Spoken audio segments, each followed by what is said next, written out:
All right, here's a short, realistic and emotional story, grounded in everyday Nigerian life and the voices of the people. When the burden fell downward. The morning sun rose over Nigeria the same way it always had, bright, hopeful and unforgiving. In the markets of Lagos, women spread their tomatoes on wooden tables, already calculating how much they would lose before the day ended. In Kano, a tricycle driver wiped sweat from his face and stared at his fuel gauge, silently praying it would last till evening. That same morning, the president appeared on television. With a calm voice and polished words, he announced a new economic policy. To stabilize the nation and strengthen development, new taxes will be imposed. But the people listened carefully and quickly understood. The taxes were not on luxury estates, private jets, or offshore accounts. They were on food, transport, small businesses, and daily survival. The burden fell downward. In Ajagunle, Musa the tailor folded his hands in frustration. Thread had doubled in price. Electricity came like a visitor, rare and unreliable.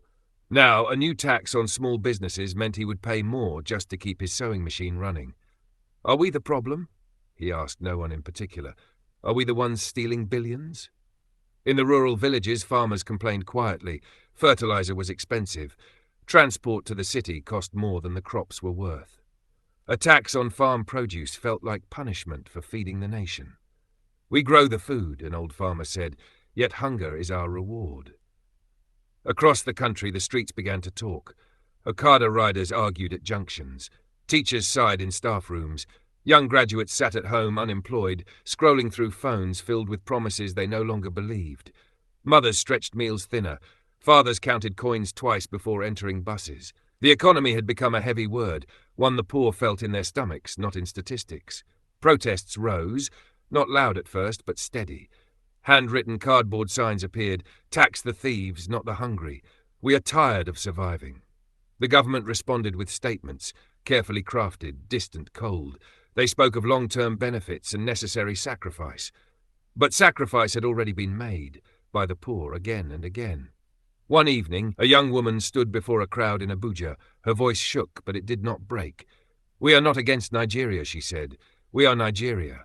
And a country that feeds on its poor will one day find nothing left to eat. The crowd fell silent. Nigeria was still rich, in oil, land, culture, and people. But richness without justice had become a curse. The question was no longer about taxes. It was about leadership, dignity, and whether a nation could rise while stepping on its weakest. And in the homes of the poor, beneath flickering bulbs and quiet prayers, the people waited, not just for change in policy, but for change in heart.